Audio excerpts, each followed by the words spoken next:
Morning, everybody, or afternoon, wherever you are. Actually, it's afternoon where I am in the UK in London, so it's a pleasure to be here. Yeah, welcome to this session on mission model thinking and impact. So we've got half an hour together.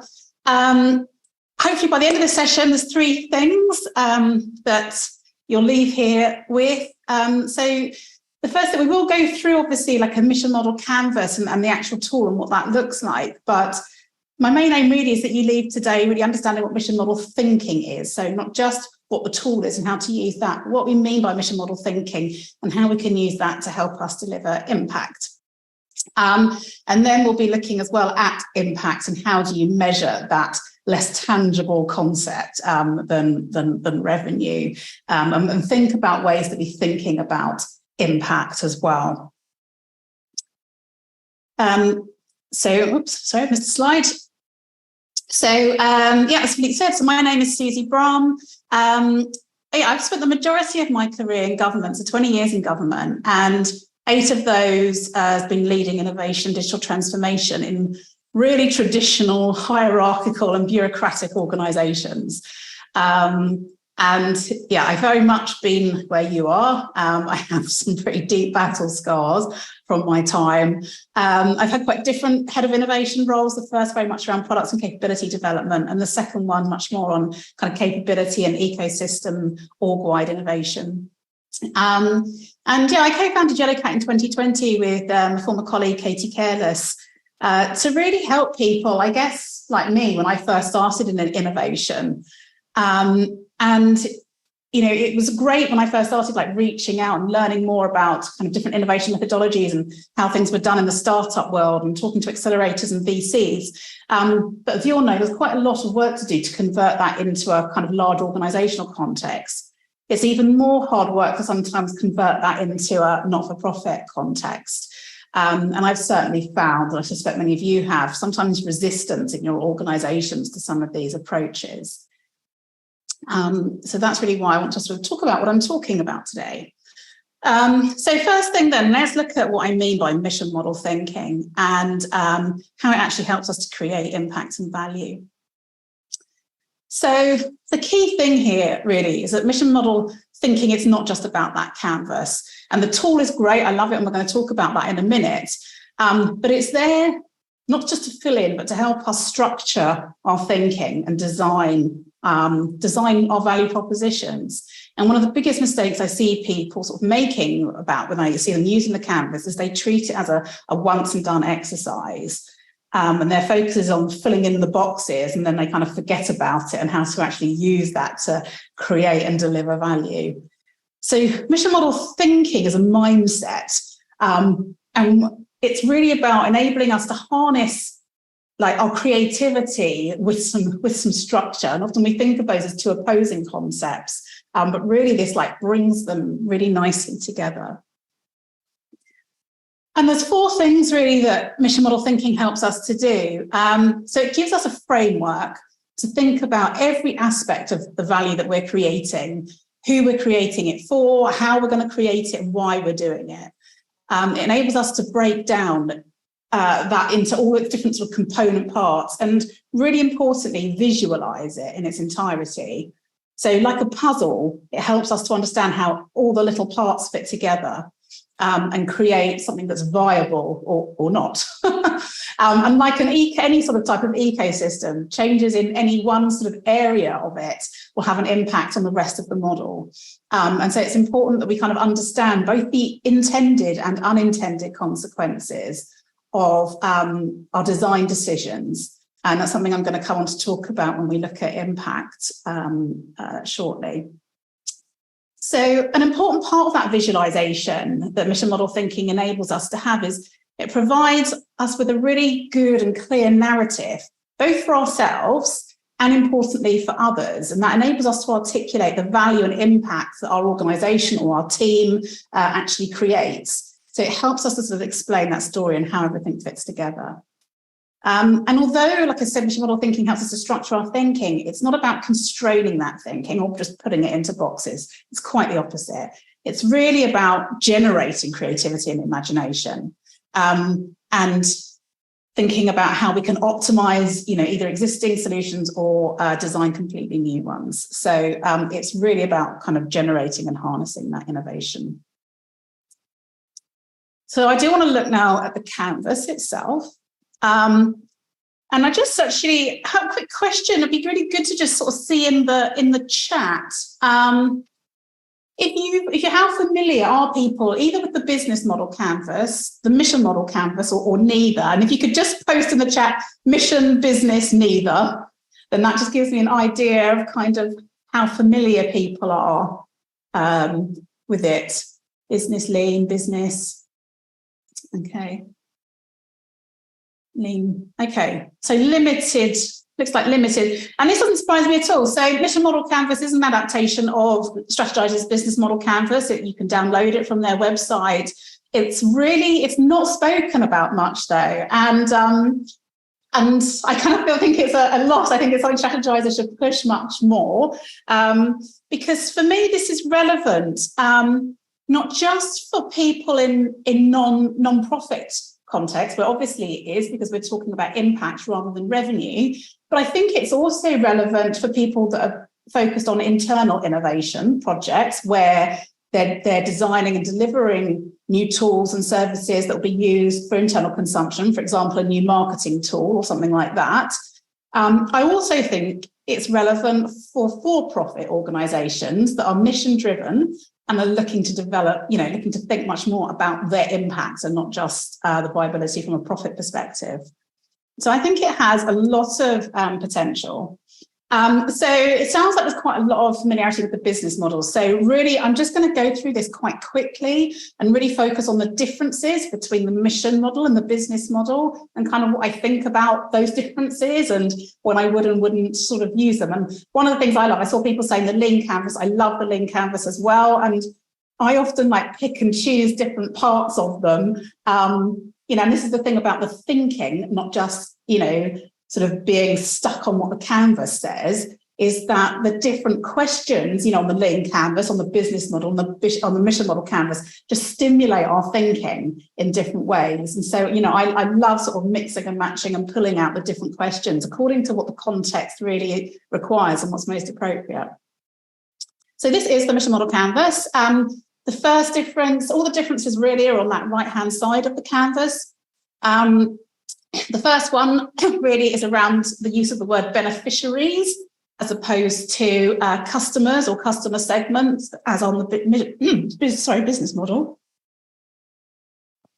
In either case, whether it's customers or beneficiaries, we're talking about the people whose problem you're solving and who you're creating value for. And in business, obviously, those people are prepared to pay money for you solving that problem. In a mission-driven organisation or internal or non-for-profit, or if it's internally consumed products and services, there is no revenue, but you're still creating value for those people. And for many, and I guess in a non-profit mission-driven organisation, the word beneficiary sometimes resonates more than customer. And certainly my experience in government, I found that using the word customer could actually invoke quite a sort of strong antibody response. And usually, if ever I use the word customer, someone would quite sort of snootily say to me, we don't have customers, we have partners. And they didn't sort of like that word. But personally, I'm actually not quite so convinced. And unless I thought it was really going to turn someone off, I tended to stick with the word customer over beneficiary. For me, there's something a little bit passive about the word beneficiary, almost like you're the unintended recipient of some good fortune. Whereas I found the word customer and kind of customer focus much more intentional and made me think harder about the value I was creating. And in a non-profit context, I'd sometimes think, well, if someone was paying for this, would they pay for it? Does it generate enough value for them? So my recommendation really is to use whatever language most resonates with your organisation or the stakeholder that you're talking to. But my main point here really is that this is still about putting the beneficiary or the customer at the heart of your design. And I think that's something, certainly government and possibly quite a lot of other non-profit sort of driven organisations could really benefit from greater sort of customer centricity. And to do that, we really must understand those beneficiaries or customers well, understand what outcomes they're trying to achieve, how they're currently doing that. And these are the questions I like in the Lean Canvas, actually. So what their existing alternatives are, what they find difficult about those existing solutions, and the workarounds that they're using. Because as we know, when something doesn't work for us, we find a workaround, whatever that is. And it's really about understanding what it is that they're trying to do and coming up with those creative solutions. So on that point, like, this is a great book. I just wanted to sort of drop in at this moment and recommend. It's really relevant to this conversation today. Lean Impact by Emne Chang. So there's loads of good stuff in there that I would recommend. But here, I pulled out this quote because, she's talking about, when looking for sustainable change, it means going beyond like the most obvious problem, and you'll be familiar with, the 5 whys, but it's really about digging into the root cause analysis. And particularly, I think, when it comes to having impact, if we're just solving superficial problems, that impact is always going to elude us. So the next part that's changed from the mission model is this. It's buy-in and support. So on the business model canvas, this is customer relationships. I do think this is a really useful change generally, particularly for internal innovation projects, actually, because if you can listen, understand your key stakeholders, whether they're internal or external, and know whether you've got their buy-in and support, often that's essential. And they usually have the ability to kind of tank your project if you don't have it. And often, like in organizations, people don't always wield money, but they do wield power. And so it's something that's really helpful to be mindful of. The next change here is deployment, which is used instead of the word channels. Actually, again, I prefer the business model canvas word for this. I prefer to think of channels. I think the reason for this was the language deployment resonated much more with, it was originally created for government organisations, the mission model canvas, and I think the word deployment resonated more with them. I personally feel deployment suggests a once and done thing, whereas I think channels suggest, first of all, there are multiple options, and secondly, that they might change. But probably the fact that it does suggest a once and done kind of more waterfall approach is probably why it resonated with government. And then the last big change, and it's what we're really here to talk about today, is that bottom part, is that mission achievement and impact factors, and measuring that instead of capturing that instead of ROI. But it's exactly the same in that bottom half of the canvas is a cost benefit analysis. And we're looking to understand that if we're successful in delivering the anticipated value to our beneficiaries, what will be the impact on our overall mission? And obviously, how we measure impact or value is a constant source of debate. It's clearly less tangible and more subjective than revenue, but it can be done. And, I guess I'm arguing today it absolutely must be done, and we're going to turn to that next. I'm not going to spend any more time on the canvas. There's a link here. I'll pop if you're interested, I wrote a blog a while ago on the differences between the business model and mission model. I'll pop that link in the chat. So that goes into it more, but there's plenty more out there as well on particularly business model thinking.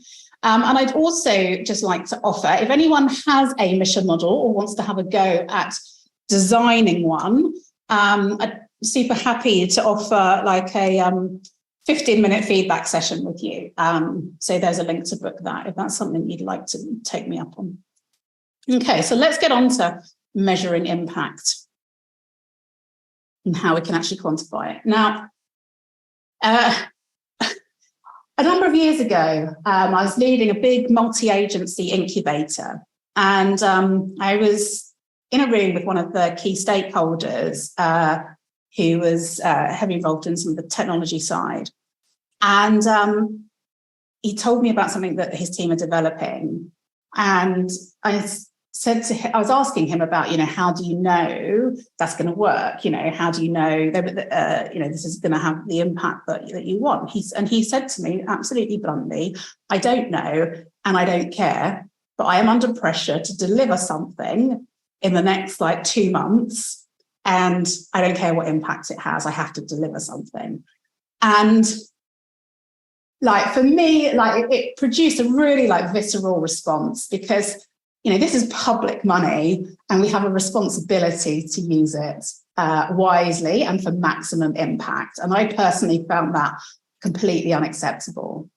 But unfortunately, I think many of our organisations, and that's for profit and for non-for-profit, reward delivery rather than impact. And often by the time the actual impact is realised, whether that's positive or negative, the person in charge has moved on and probably been promoted several times. So it's a real bugbear for me. And I feel really strongly that if we don't measure something, we can't optimise it, and we can't ever know what impact we've created. So, measuring what matters is the first thing to think about here when it comes to impact. And this is where I do think like there's a really important role for strategy. So every organisation, but particularly I think it's more painful in non-for-profits, we have finite resources. Money, people and time are all finite. And we have a responsibility to invest them in the things that are going to have the greatest impact. And hopefully our organisations or our teams have a clear vision about how the world will be a better place, or what way we would have changed it when we're done, if we're successful in our mission. And hopefully also like that we have a strategy that is our best guess at how we're going to get there. So for me, there is something very much wrong when we understand what we're doing. It's like, well, what impact is it going to have on furthering that? How much closer are we going to get towards that vision?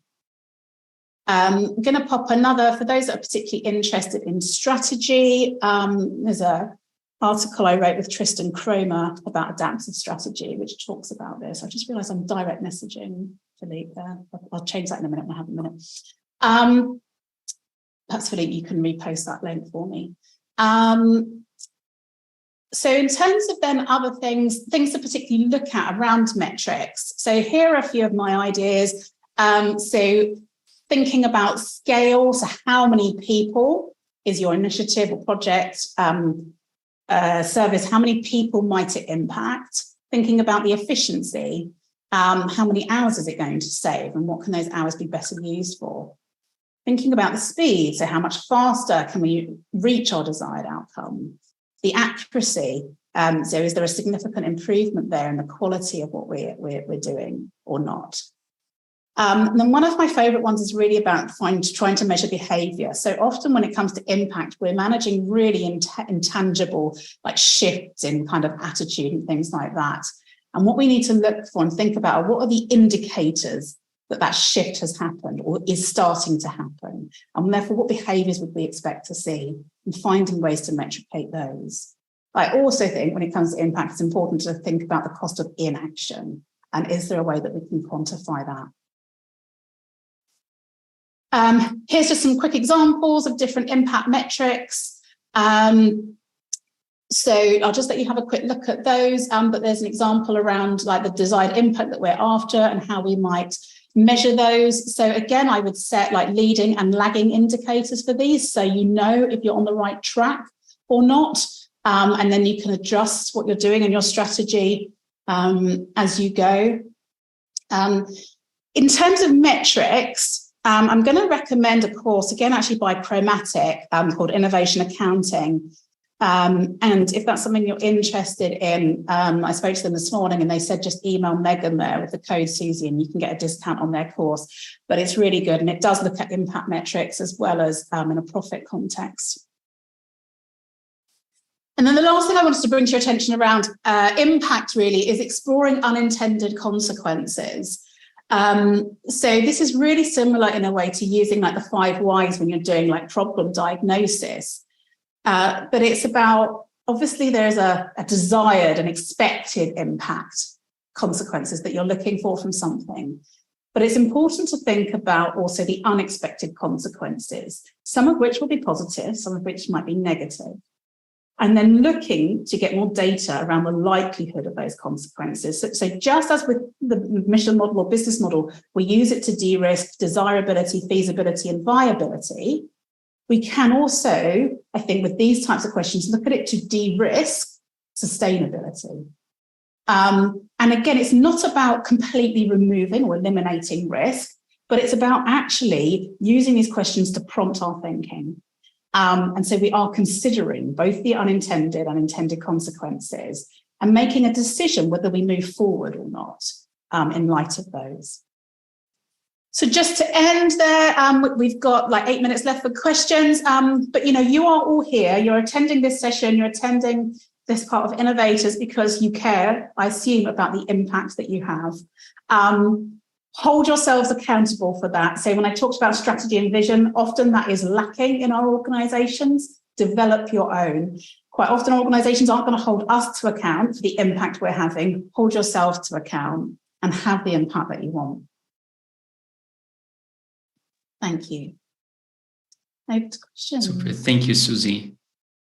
Thank you for the presentation. I wasn't aware particularly of the mission model canvas. Business model, yes.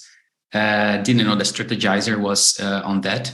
So super thank you for sharing that with us.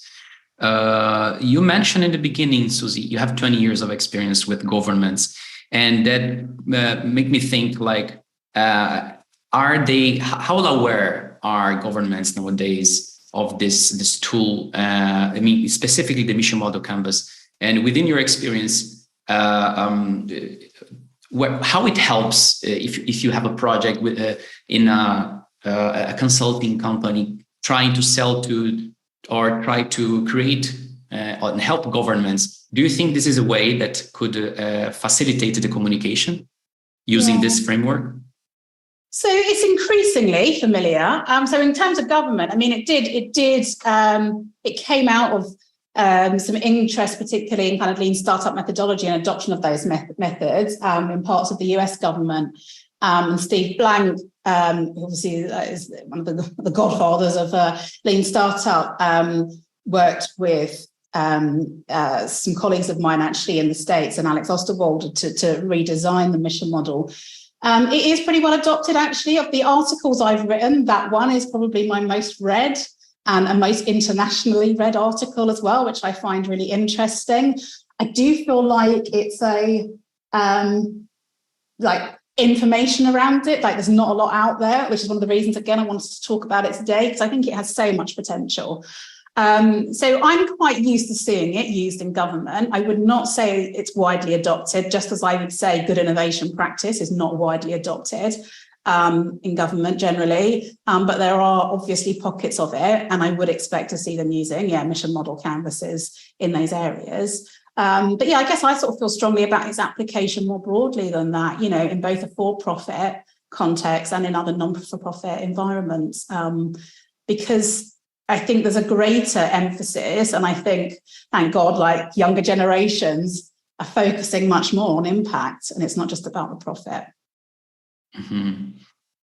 Yeah, and since this is something new for me, I see a question here in the chat from Matthew Francois. Matthew, would you like to speak that? Sure. Thanks a lot. Well, I will be a little bit provoking. Please forgive me. So thanks. It's a very clear contrast between the business and mission canvas. But now the dichotomy is less clear between pure mission organizations and pure profit organizations. I work in a global US bank, and we try now more and more to embed sustainability goals, reporting, etc., while still building long-term sustainable, viable business models for new monetized products. So shall we create yet another iteration of a canvas, a blend canvas? Yeah. No, I would say not necessarily, only if that's helpful to you. So like I said, I'm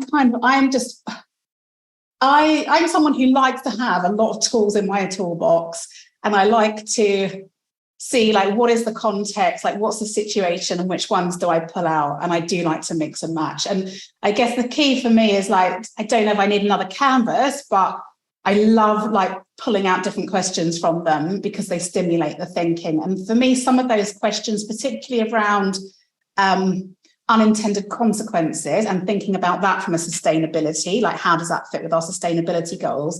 Because often we're creating products and services, and if it's not directly related to sustainability, we don't think about how it may or may not impact or relate to our sustainability goals. So for me, it's just really drawing that kind of question in. If it's helpful, like to stimulate conversations, like I'd create a canvas or modify one and put it in. I'm kind of all up. There's so much out there. I'm always up for just using what's out there and mixing and matching and blending as opposed to creating more. So I don't know. I hope that helps to answer your question. What do you think? Especially in the finance world, we are very kind of top-down driven, which has pros and cons. We are very driven by the different reporting goals. We spoke yesterday about the SDGs, but there are a plethora of other taxonomies, sustainability taxonomies, and so on for reporting, like SASB, etc.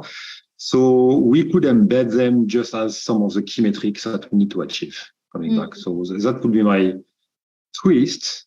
So it does a job, but it maybe does not emphasize as much the sustainability goals. It's just yet another KPI kind of thing. So yeah, that could be nevertheless my approach where I am right now, but I'm not 100% satisfied either. Yeah, because I guess sometimes, when we have our sustainability goals, but then we're revenue driven, right? And when those two things come into conflict, who wins, right? And I think we probably know the answer to that. So I guess one thing I quite like the idea of is that right-hand box of the business model or mission model, when we're splitting it in two. So you do see what the ROI is, but you also see what's the impact. And then you've literally got, your cost benefit analysis. This is what it costs. This is how much revenue it would generate. This is the impact it would have. Now, perhaps the revenue is a bit lower, but look at the impact, or vice versa, like great revenue, but the impact, like that's worrying. Do you know what I mean? And again, it helps to inform that we can do this, but should we do it? Conversation. We've got 1 minute left, I think. And if there's any quick... I think the time is up, unfortunately, because that's a very updated and very important topic. Susie, again, thank you so much for sharing this with us. Thank you for the audience to be here and to engage with us. And I invite everyone to the next session that Ines just wrote in the chat, the link for it. So thank you and welcome for the next one. Bye-bye, everyone. Bye. Thank you.